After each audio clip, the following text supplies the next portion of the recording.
Welcome back to the Wrestless podcast. I'm super excited today because I have a very special guest. You see him right there on the screen, Mr. Moonshine Mantell. Moonshine, thank you for being on the show today. You're very welcome. Thanks for having me. Of course. Now, I just want to dive right into it and ask you, could you tell me a little bit about your upbringing and your first inklings with wrestling itself? Sure. So as far as my wrestling upbringing and everything, I started about like 10 years ago. I was finishing off my last semester of college at Texas State University there in San Marcos. And what I would do is, every day after I was a full time student, also worked like 30 hours a week or whatever. But about 3 days a week, I would commute from San Marcos to San Antonio, which is about an hour drive. So I'd drive, you know, to and from wrestling training and everything like that.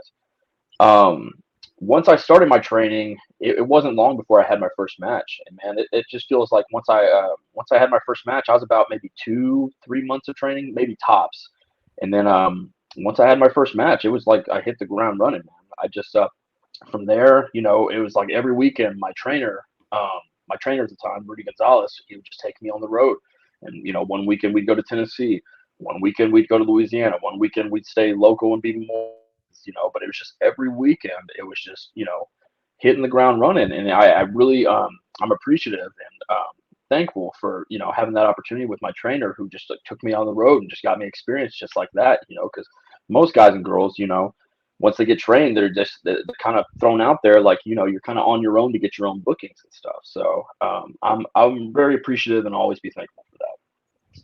That's really cool. You said you were trained by Rudy Gonzalez. What school were you trained at?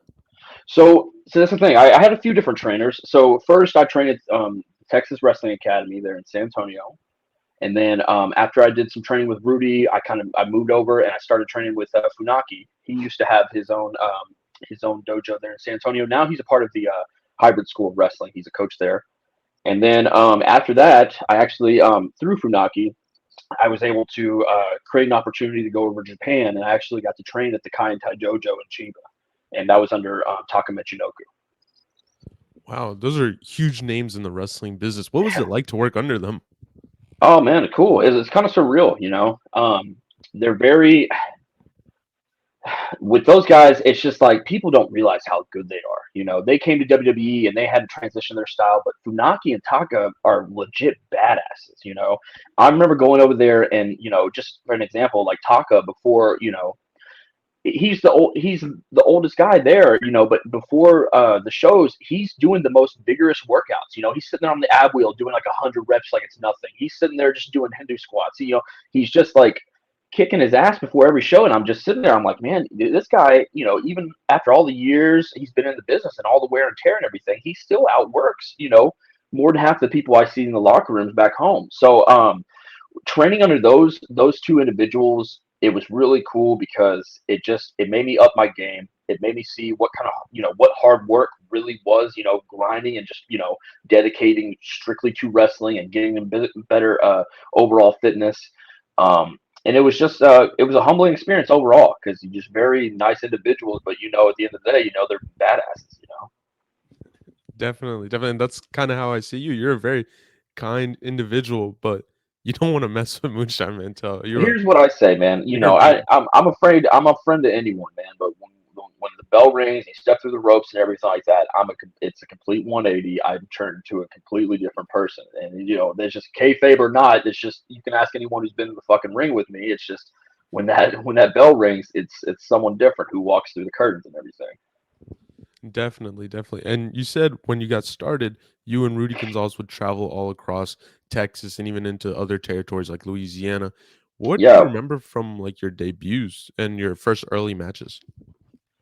Oh man.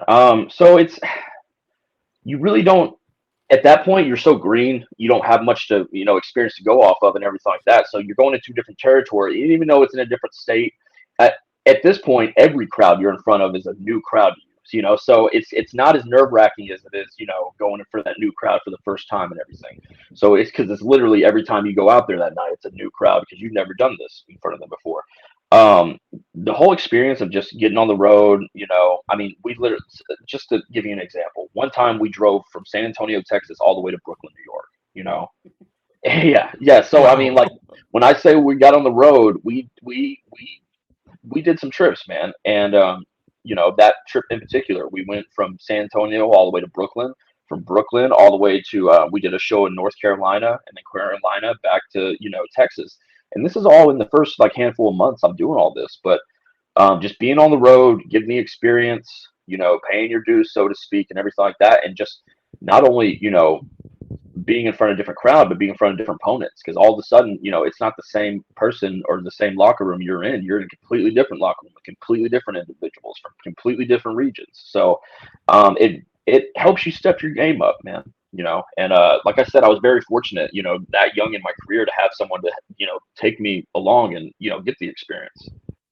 So when you did come in, was the moniker of Moonshine Mantell, were you using that already, or is that something that came along the way? That's when that was. I've been Moonshine Mantell since day one, man. So that came along. So it's kind of come full circle now, right? So when I first started Duck Dynasty and Moonshiners and all that kind of stuff, it was really big in pop culture. So I was just like, okay, well, what can I kind of go along with it? And I've always been a fan of like Dutch Mantel, and I always loved the last name Mantel and everything like that. Anyways, along with being a fan of his, but I took a friend's idea and kind of just made it my own and made it into Moonshine Mantell, to kind of keep up with the times and the pop culture and everything at the moment. Um, Fast forward, here it is 10 years later, and now I'm working in a distillery, making my own moonshine, literally, making my own moonshine and making different whiskeys and that kind of stuff. So I've basically become a moonshiner. So at first it was all gimmick. Now I'm living the Definitely, you really lived up to the name Moonshine gimmick. Mantell. Yeah. How would you describe like your in-ring persona and style? Because you definitely are a Um, big guy. You yeah, move and very like fast though. um, and I'm an intense individual in the ring. More of a, I get this all the time. I get throwback, kind of an old school type. Um, I'm a brawler. I like to brawl. There's nothing fancy about what I do when I get in there. It's just, get to business, grind and pound them, man. So yeah, those would be, kind of three words to kind of describe my in-ring style. Maybe a throwback, a brawler, and I'm a very intense individual in there. Definitely. And when you look at growing up watching the product itself, do you see any wrestlers that influenced you, specifically in your style, that brawling brute style? Oh yeah, man. So I mean, we're off the cut. Steve Austin. He, especially being a Texas boy. Like if you grew up in Texas, you're a wrestling fan. I mean, Steve Austin was, the king. So Steve Austin is definitely up there. JBL, Bradshaw, man, I used to love watching Bradshaw, APA, and just Bradshaw on his own too. Just go out there because every time he had a match, it's like, okay, somebody's about to get their ass kicked, and they're gonna be feeling this when that clothesline from hell comes. Um, from there, you got guys like Bob Holly also was a big influence on me. Um, Guys like Chris Benoit, his intensity. A lot of Chris Benoit matches I've been watching. Arn Anderson, definitely. Barry Windham, um, Perry Saturn. Those are just the kind of the few off the top of my head. No, those are definitely wrestlers who, your style definitely is around that area. Yeah, Very tough guys, especially when you name someone like Bob Holly. I was like, all right, yeah. he's coming out here Yeah, to kick some man, ass. Bob. It was cool because a lot of people don't get to meet like some of their heroes, and I actually got to have a match with Bob here in Really? St. Joe, Missouri. Yeah, it was a really good match, and he couldn't have been cooler, and it was one of those like cool moments where you meet your heroes and uh, they don't disappoint you. Luckily for me, all my heroes who I've met through professional wrestling, they haven't disappointed me. Dude, that is amazing. So, how do you feel like your character has developed over time? Because you said you started nearly 10 years ago. Yeah, so when I first came out, it was more of a hillbilly gimmick, it was the moonshine jug, and I was wearing the overalls and that whole gimmick and everything. And that's not me when it comes down to it. That's not me. So eventually it kind of transitioned. What really helped transition it was, I don't know if you know about this. Most people don't know about this. I was actually signed to a full-time contract with a group in Kansas City called the National Wrestling League. And yeah, so that's where I reside now, is Kansas City. But basically that's what brought me to Kansas City in the first place. A guy who wanted to get into wrestling had millions and millions of dollars. He signed 8 full-time guys. He signed a full staff, for us, and it was just like a, kind of like a developmental deal. And we were doing shows every 2 weeks. We had our own television product that really caught up here. But during that time, that's when I transitioned. I was known as Maverick instead of Moonshine Mantell. They changed my name to Maverick because they wanted to own all the licensing and everything like that. Well, while I was doing that, that's kind of like where I kind of, found my second kind of groove. I kind of came more into my own. I was less of like the hillbilly gimmick and more of just, the ground and pound, rugged, badass, so to speak, or whatever. And that's where, my character kind of, switched there. It's kind of transitioned, and it became a little bit more serious and more, more about the, big fight feel. And I think that's what really helped me transition up over into the Moonshine Mantell you see today. Is just being signed, for that year and a half, kind of developing my own character through the NWL. Definitely. Your character has become a prominent single stars in all of indie wrestling today, but I want to talk about when you first came to ROW Reality of Wrestling. What was your Yeah. first interactions like with Booker T and some of the guys, and how'd you get into ROW? So funny story. Um, when the first time I went to Row, I was still, I think I was about a year in the business, and still living in San Marcos because I was fresh out of college or whatever. And I I rented a rental car, and I drove it from San Marcos to Houston to Reality Wrestling because I went there for a show. So one of my other friends was booked on the show, and that's where I, exchanged contacts with Booker. He said, "Come by the school sometime. Let me have a look at you. Maybe we'll get you on." So rented a car. It's about a 2.5 hour drive, 3 hour drive from San Marcos to Houston or whatever. Got there and waited all night because this was actually I actually went there on the night where he first announced to like his whole crew that they were going to go like on local cable there. So it was a big night for them, and I'm just there like, okay, I'm trying to get seen, but like this is a big night for everyone, and I didn't expect the entire roster to be there at the school and everything like that. So, and this is when they were still like way smaller than where they're at now. It was like in the building block days. Um, so I sit there probably for about 2 3 hours, just at the school. Booker still hasn't seen me, and it comes to the end of the night, everyone's like leaving, and I'm one of the last people there. I'm just like, what so I go to Book's office, and I'm like, knock on the door. I'm like, hey, just want to see if it would still be cool if you could, still take a look at me or whatever. And he's like, oh, kind of, it's a big night for him. He's like, oh, completely forgot about me. All right, let's go. Let's go see what you got. I get in there with Ryan Davidson. Ryan Davidson is more seasoned at this point than I am. Ryan Davidson's been one of my boys since day one. One of my best friends in wrestling. We get in there. We run a simple spot. I'm green as goose shit, and Book knows. Book can see. He sees me for about 30 seconds in the ring, and he's like, he can already tell this kid isn't ready to be on my television yet. You know what I mean?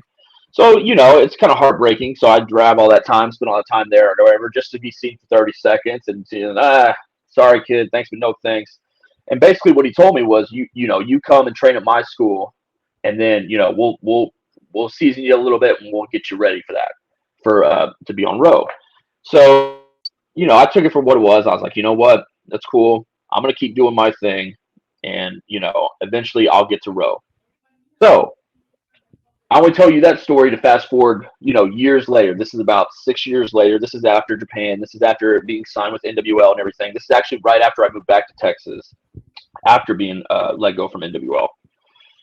I get back to Texas. I get contacted by Row to go in there and have a match. So it's a big deal for me because it's like at that point, Book doesn't remember me from back in the day. This is like 6 years later or so, 5 6 years later. He didn't remember that.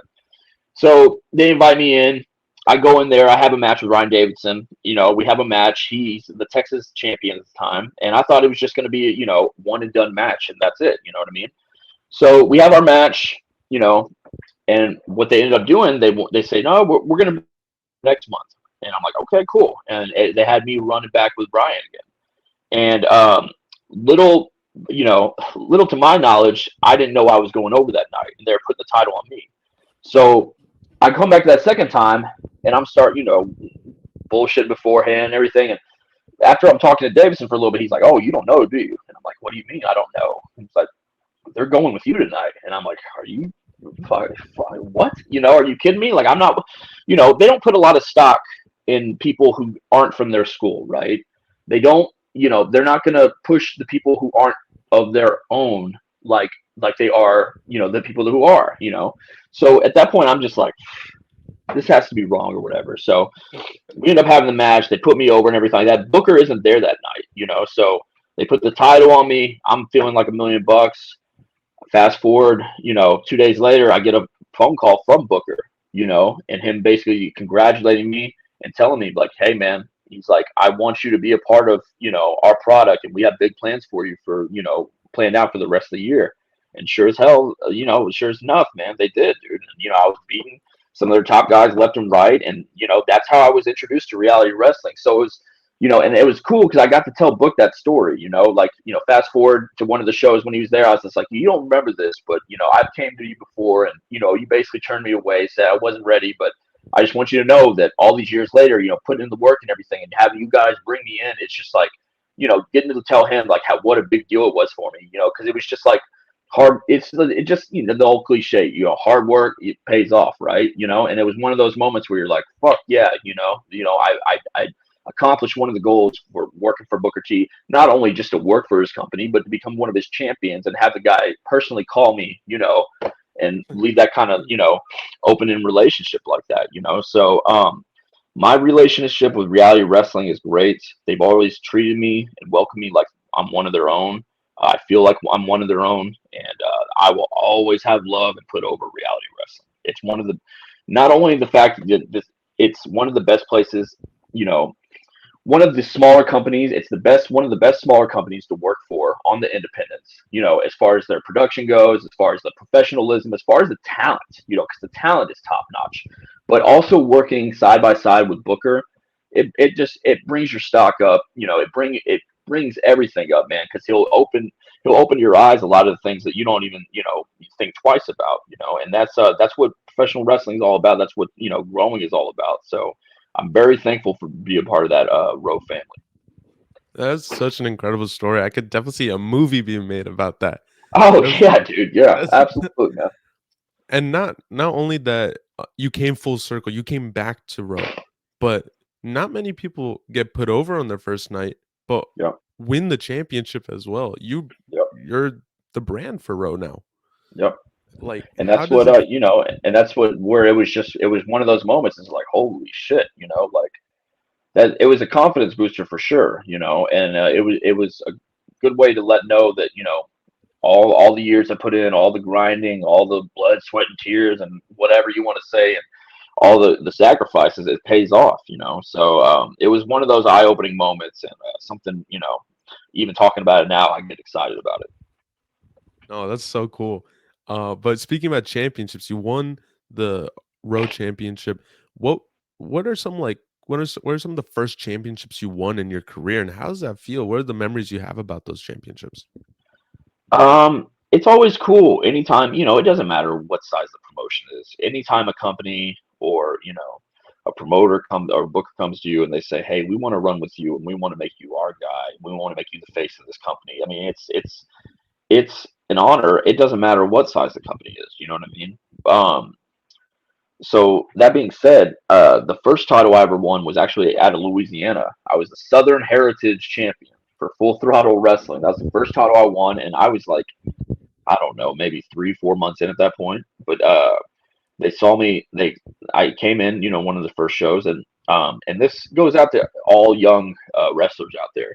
If you come into the business with a look, and by look I mean a physique, and you actually look the part, bookers, promoters, they're gonna push you a lot quicker than those who not. So I'm not gonna say lucky because I put in the work to get myself to look that certain way, but coming into wrestling, I was miles ahead of so many other people who had been in it for years just because I looked the part. You know what I mean? So I would come into locker rooms for the first time and they'd be like, "Who is this kid?" Blah blah blah. But I mean, little did they know I had maybe 8 matches underneath my belt at that time. But if you come in, you look the part, you act the part, you present yourself that way, you're gonna get a lot further than coming in there looking like a scrub. So when I went into all these different territories, like in Tennessee and Mississippi and Louisiana, and all for the first time, every time everyone would see me, it would always be the same thing: who the hell is this kid? Like. And I got so much further along the way and got so much more experience and got so much more connections and even networking opportunities and even going over to Japan. It's all because I came in, and once I was ready to get in wrestling, I looked the part, I was ready to go. And like I said, once I started, I just hit the ground running, and like it went, even to this day, it's going pretty strong. So just a little advice to any, wrestlers out there or anybody wanting to get into wrestling. If you come into the business already looking the part, you're going to get so many more opportunities and um, just opportunities and bookings and just everything is a lot. It's going to come a lot easier. Definitely. We already mentioned a couple times you have a very solid physique. Has your training changed at all to maintain that physique over the years? Oh gosh, yeah, dude. So like so much of the wear and tear, like when you first start, I was in the ring, like 3 days a week constantly. It's like, but that's not, 3 days a week like training, and rolling around that kind of stuff. And now after doing it a decade, it's not realistic to be in there 3 times a week or anything like that. So my training, I try to stay away from a lot of like high impact stuff that's going to be like high, impactful on my joints and everything like that. Because now it's just like now it's basically like just taking care of your body. Because like 10 years of this, there's so many nagging injuries, and I have bone chips in both elbows, and I have a torn PCL, and just I have nagging back issues. It's just a bunch of stuff that just adds up. So along the way, you just got to train you got to like you know just kind of alter your training style. And for me, what it's been is just kind of staying back and not doing so much of the high impact, stuff, and just focusing more on, like slow movement and just being more controlled and controlling the weight, rather than like trying to, lift as much weight as I can. You know what I mean? So doing stuff like that, and then also, going from being in the ring, 2, 3, 4 times a week to also, taming it down and getting in there like once a week. Mm. Definitely. It's incredible have you been able to maintain such an incredible physique for 10 plus years. Man, so that's the thing that I don't think a lot of fans think about when they see, professional wrestlers, especially when the guys and girls on the highest levels, and they see them and all these years, it's all the bumps and bruises, man, and all the wear and tear, and not only just from the stuff in the ring, it's from the travel too, man. I mean, being in, an airplane, being in that, airplane seat, there's not, you're not going anywhere, your body shouldn't be like that for hours at a time. Being in a car, like I was saying, driving from San Antonio to Brooklyn, man, that was a 30 some odd hour drive. You're not supposed to be cramped up in a car for that long. So all that kind of stuff that just adds to it, you know what I mean? And like a lot of times you'll hear people, wrestlers complaining it's not the stuff that goes on in the ring that hurts our body so much. It's all the traveling in between and everything that fucks everything up. So yeah, man, that's just kind of how it goes. But you know, when you get into wrestling, you kind of have to have that good, you got to have a clear understanding that you're going to be in some sort of, pain, like in some way, shape, or form, probably for the rest of your life, whether it's, nagging this, aching that, whatever it is. But if you don't have, a kind of a clear, vision going into it and know that, hey, my body's going to be, messed up in one way, shape, or form. And if you're not okay with that, then you're not going to last long doing this shit. That's for sure. When we talk about like the longevity and the look, especially at the higher level, I immediately think of Randy Orton because he's been in the business for so long and his physique has stayed. He's only gotten bigger. Actually, he Yeah. looks more in shape than ever. I see that similarity with you as well. And speaking on those higher levels, you made appearances on AEW Dark against guys like Ethan Page, Lance Archer. What was the process like? The contact with AEW? How'd you get in there? It's just all networking and who you know and everything like that. It's no different than any other form of entertainment or in any form of other business out there. It's just networking with people and getting the right numbers and emails and everything, and getting your stuff out there and getting in front of the right people. Um, it the person who actually got me in touch with you actually already named him off, Lance.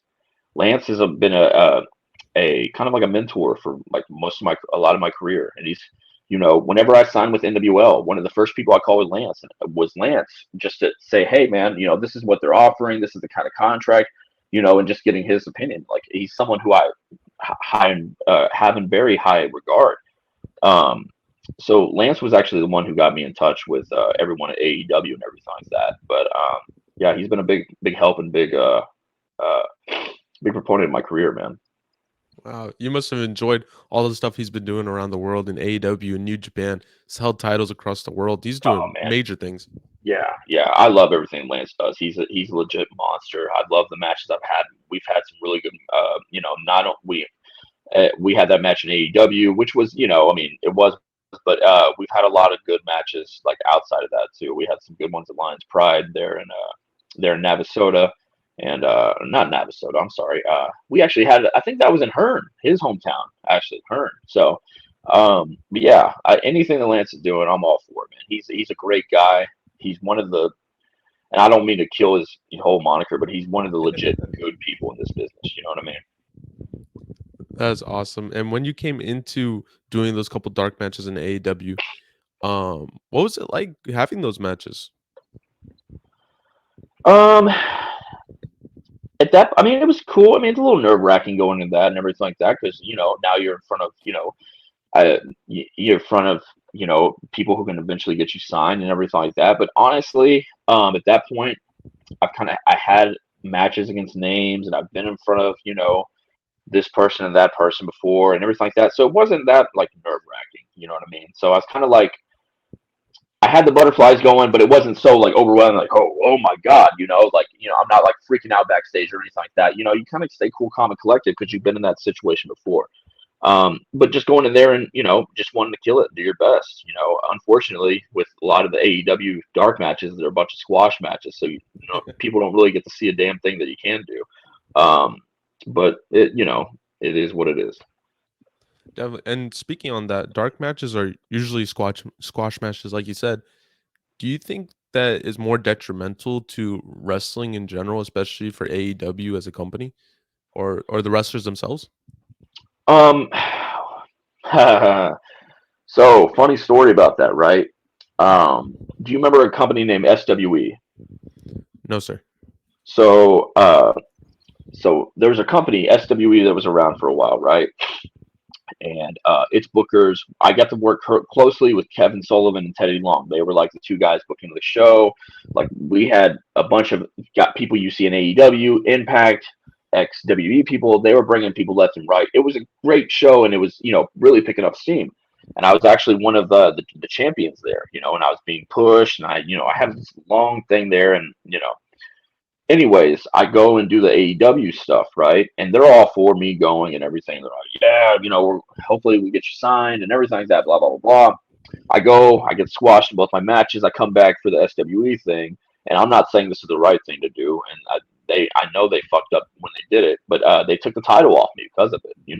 So if you ask, can it be detrimental? Oh, yes, it very well can. You know, what what I would suggest to anyone, thinking about doing the AEW dark matches and everything like that is to do them, get your experience, but then take what experience or take what you gathered from that. Did you get good feedback from people? Did people actually watch your match, or when I say people, did the officials in the back, or did a producer, or did one of the higher ups actually watch your match? Did anyone give you any kind of feedback? Did you get anything out of it besides your ass kicked and a payday? And if the answer is yes, then by all means stick to it. Be that Russ, that that squeaking wheel that gets the oil. You know what I mean? But if you had if you maybe had the other opposite end of the spectrum, like I did, just getting my ass kicked for 4 different times and, not getting any feedback and not getting, any kind of like anything, then I would say don't do it. But it all depends on the person, and it all depends on it's the person, the right time, the right place, the right location. Sometimes all those things need to align and everything, and big things can happen. Other times it can just be the shits, and you can be, pissed out of luck. But it is what it is. At the end of the day, it's experience, and it's another story for podcasts like this. Oh, well, we appreciate that for sure. Did you have any contact with Tony Khan or any of the higher ups at AEW? Contact with like talking to them or anything like that, or I met Tony Khan at the AEW barbecue. Me and you can ask Oh, they Lance. had a barbecue? So I went there, right? Mike, Matt Seidel, right? Yes. You know his brother Mike, right? Yes.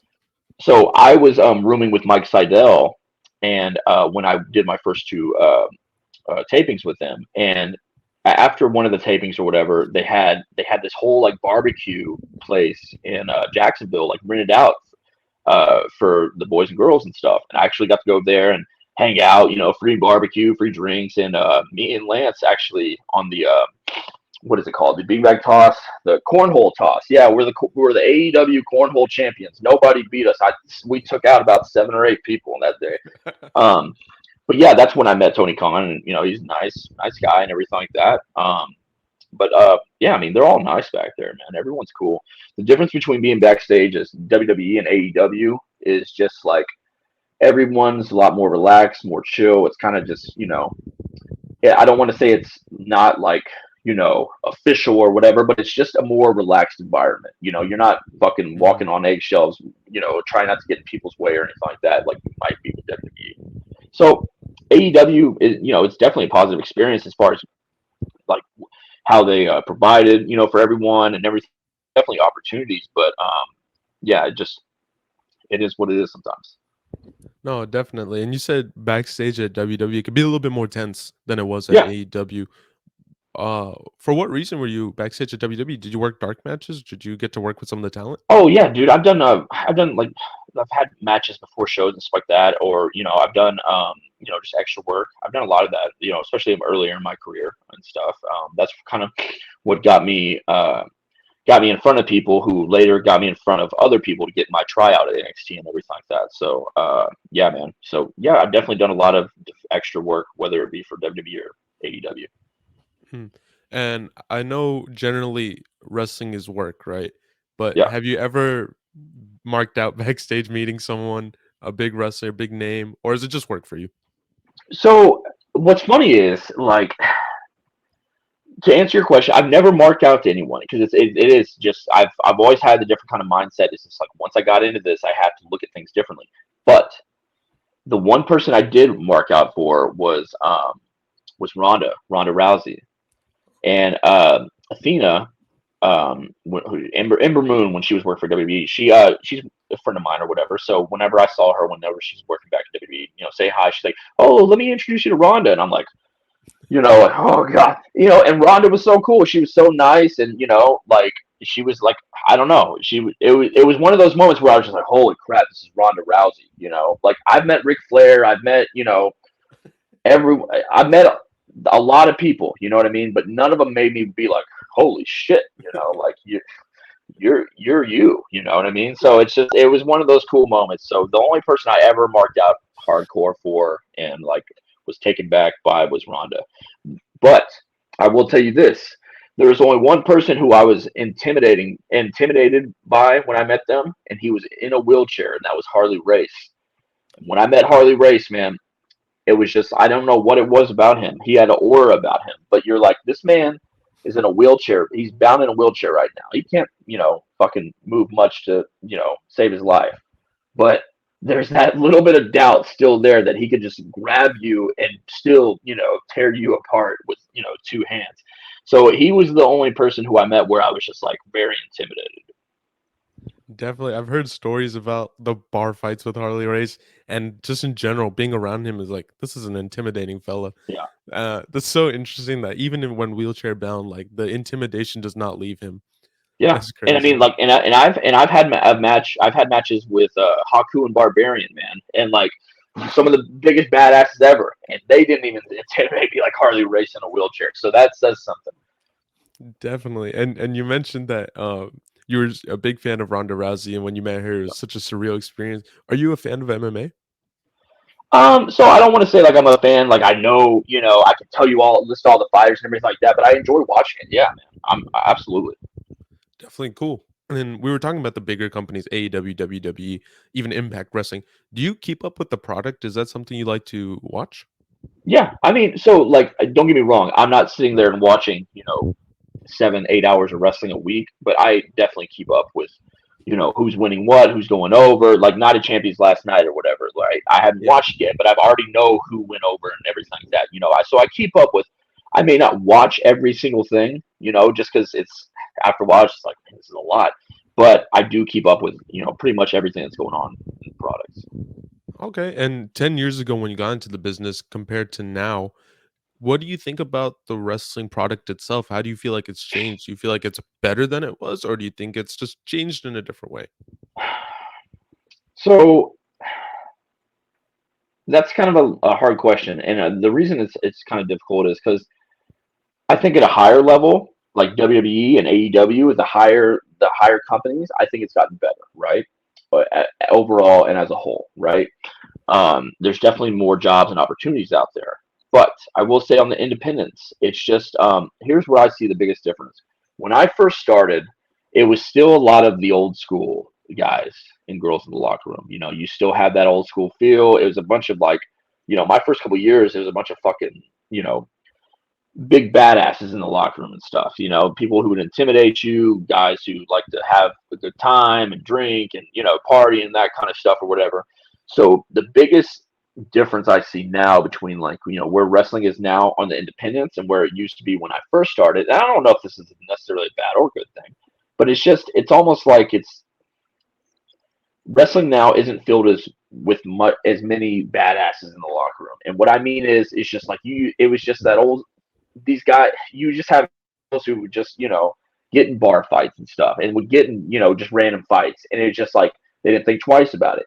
And I just think it's just the culture now. It's a little bit different. There's not as many people who are just throw so much caution to the wind, as far as all of that other, extracurricular activity goes. And not, so I would say the biggest difference is just the aura and the kind of the overall mentality of the locker rooms and stuff, for better or for worse, it's a different kind of feel. You used to have a locker room full of just kind of older grizzled guys, grizzled guys in the locker room, and now it's more of the younger kids and guys and girls.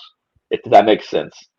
No, it definitely does. You see guys like The Undertaker say the same thing about the WWE locker room that back in his day, guys, they carried their stuff on them. They had the guns, they had the drugs, they partied hard. But Yeah, and nowadays, you that's what see, I'm yeah, and that's kind of what I was trying to allude to. It's just and I came like I said, I came in the tail end of all that, so I was just seeing for the first, not seeing everything for the first time, but just being in that kind of locker room for the first time for those first few years, and now you fast forward, 8 years later, and it's just like, oh wow, well, it's a real big difference.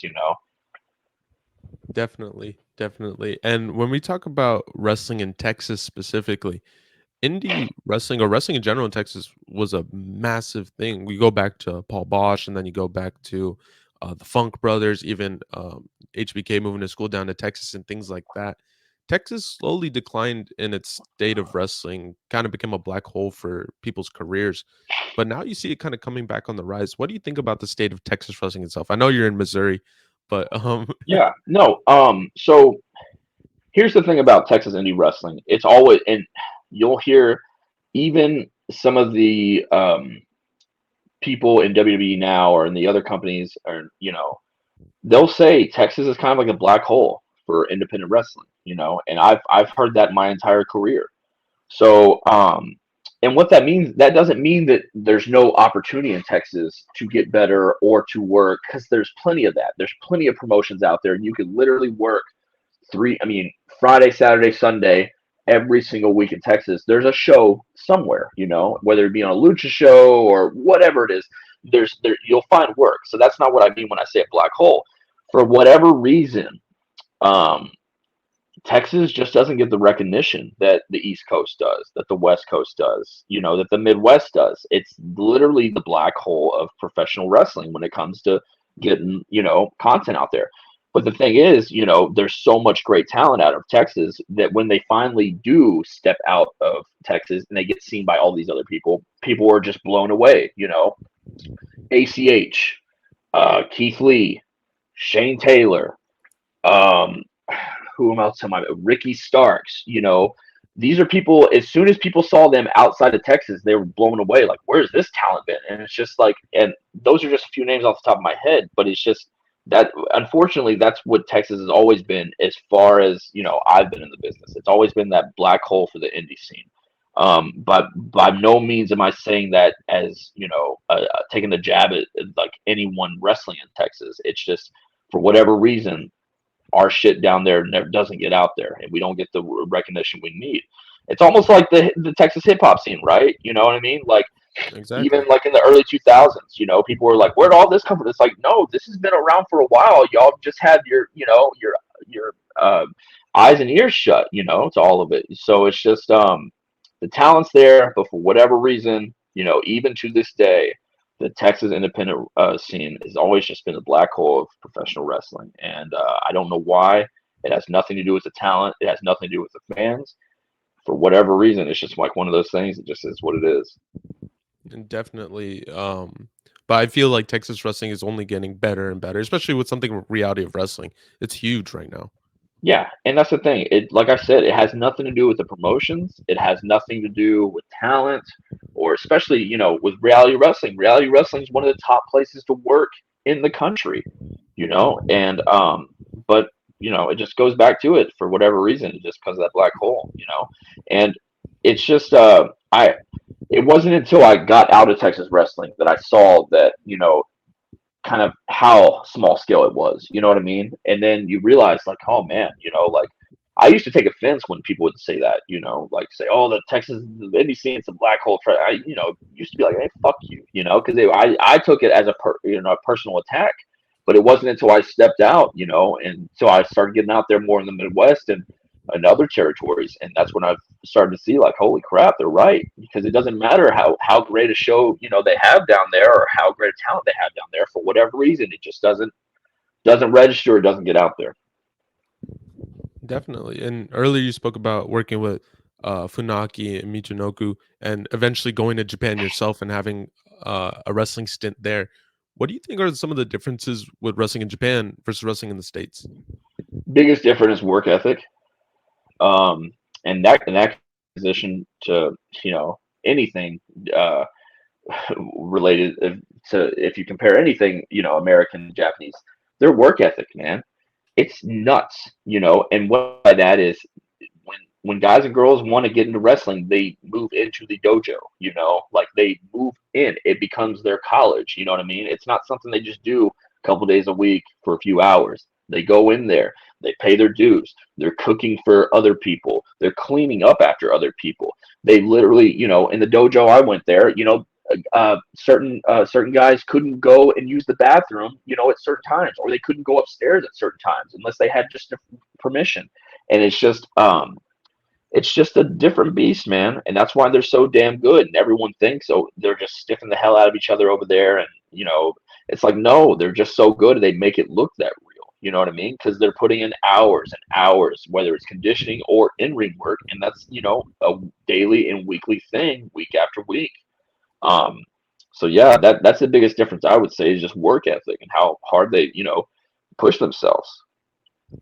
Definitely. That's definitely a common theme from wrestlers across the countries that when they go to Japan, they're like their minds are blown by how hard these guys work. And you were talking about Michinoku earlier, how at his age, the stuff he was putting out.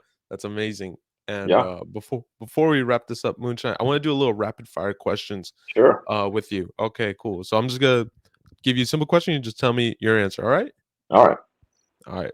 I feel like I know the answer to this one, but Rock or Austin? Rock or Austin? Austin, all Austin. day, all day. Gosh, I hated Rock back in the day, man. I used to just get so tired of him talking. Like, just shut up already. Now I look back and I'm like, man, I was crazy. But here we go. Austin for sure. All right. WWF or WCW?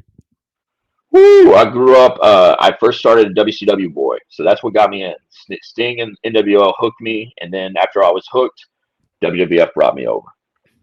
All right. Missouri barbecue or Texas barbecue? Texas barbecue. And the Yeah. brisket, man, they don't do the brisket as well as they do. But the ribs here and the burn ends, come to Kansas City, man, they're the best. The ribs and the burn ends. All right. I'll definitely have to make my way up. Um, favorite genre of music? Whoo, man, I like rock, but I also listen to a lot of like '90s, like like hip hop. Like I'm really into like Public Enemy, NWA, just a lot of like stuff in like the '90s, stuff like that. Do you have a favorite band? Favorite band of all time would probably be Rage Against the Machine. Amazing choice. Yeah.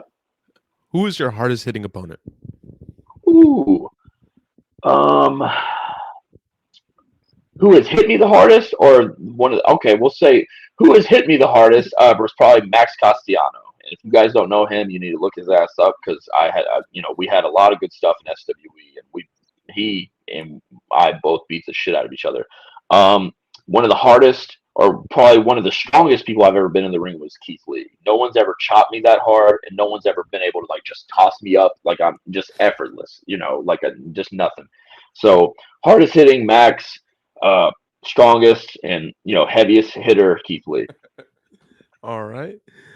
Tables or ladders? Give me. You know what? I haven't had my luck with ladders, man. Anytime I went through a ladder, I've had fiberglass like stuck in my back, and then I've also that's one of I think my right elbow is that's how I initially chipped the bone is on the ladder. So I will go with tables because I've only put through people through tables. Yeah, we'll go with tables. Football or basketball? Ooh, this is a hard one, man. It's I want to go with both because I played so much basketball growing up and whatever like that. But I think now like when I watch basketball, I don't like to start watching until like the second half. You know what I mean. If that makes sense. I can't. Basketball's just so long sometimes. Football, yeah, man. I'd say they're about even. So we'll go with both on that one. All right. Are you still a Texas football and basketball fan, or do you Oh have yeah. teams in Kansas So City? yeah, so football wise, I go with the Cowboys, even though they break my heart every single season, and every year it's our year, but it's not. And then I'll always be a Spurs fan, but before the Spurs, and I was a Chicago Bulls fan before the Spurs. So I grew up Michael Jordan, Pippen, Rodman, man. Like grew up that was it, man. That was my childhood. So even to this day, I'm a big Bulls fan. Definitely, greatness. Got to recognize it. Yeah. And finally, who is your biggest inspiration in wrestling? Who? Mick Foley. And just like I said, you get to meet your heroes and they don't disappoint. I got to meet Mick Foley and tell him he's one of the reasons I got into wrestling. I when I was a kid and I went to my first show, I met Mick Foley at a signing at a Kmart before the show in Austin, and then it was just a house show. Went there that night, had a blast or whatever. Years later, he put out his book, read his book multiple times. But the one thing, that Mick Foley inspired me to do was go to college, man, because people in my family and just we're not college people, right? So when I read his book, one of the things he harped on biggest to any guy or girl getting into wrestling was to have a backup plan. So I took that to heart, and I was like, okay, shit, well, I'm gonna have some sort of backup plans. What I went and I got a college degree. I was the first in my family to do so, and yeah, man, it was so biggest inspiration in wrestling would be Mick Foley because not only did he inspire me to get in, not only was he the first wrestler I ever met, and he couldn't have been nicer, but he also inspired me to push myself and go get a college degree. That's amazing. And I just have one more question. Yeah. Oh man, I'm actually forgetting it. So we're just gonna skip that. I had it in my head. I just forgot it. Oh, I no, don't I know. do remember. Okay. Yep. Where does Moonshine Mantell see himself in the next 5 years? Next 5 years. Um, we'll see, man. We'll see. I'm going to be involved in wrestling regardless. I have we haven't talked about this, but I have my wrestling school here in Kansas City. I opened up this last year, the Kansas City Pro Wrestling Academy. So, you might see me transition a little bit more into like the coaching role and everything like that. But regardless, I'm going to be involved in wrestling, man. Wrestling is a part of me. It's in my heart. It's in my blood, and it's something I hold near and dear, and that I always want to be a part of my life. But you also, in the next 5 years, you'll see me dipping my toe into more like of the alcohol sales as well. I'm going to come out with my own moonshine line here soon. I'm going to come out with the old whiskey here soon, old rum line here soon. So all that's going to be going as well as too, man. So not so where you'll see me in the next 5 years is still in the ring, but I'm going to also be branching out and doing different stuff. I also recently did some extra work in a movie. I was in a fight scene and everything like that. So it was a long fight scene too. It was like 3.5, 4 minute fight scene. So you might see me doing some stuff like that as well. And that movie is an independent film. It's called Her Death. It'll be coming out in December. But yeah, in the next year or so, you might see me doing a lot more independent film festivals and popping up in there too. That is so amazing. Moonshine, you have a lot of big things going on for you right now. Congratulations. Yeah, man, it's cool. It's you don't realize kind of how much you got going on until you start talking about it with other people, and you realize, how great things are. Definitely, man. Life is good. Could you tell the people where they can find your information, your socials, where they want to learn more about Moonshine? Absolutely, man. You can find me in all social media outlets, YouTube, Facebook, Twitter, Instagram, all at Moonshine Mantell. It's very easy. ProWrestlingTees.com /Moonshine Man. Just look up Moonshine Mantell. It'll pop up. I'm the only real moonshine out there as far as professional wrestling goes. And then also check me out and check out my school at the KC Pro Wrestling Academy. You can find us on Twitter, Instagram, and Facebook, all at KC Pro Wrestling Academy. And yeah, if you're in the Kansas City area and you want to become a professional wrestler or you want to be involved, perform with the wrestling business here in Kansas City, hit us up and let's have a conversation. Definitely. Thank you so much, Moonshine Mantell, for doing this. I really appreciate to have a wrestler of your caliber on the show. So thank you. Absolutely. Thank you so much for having me, man. It's been a blast. Of course. And as always, guys, stay restless.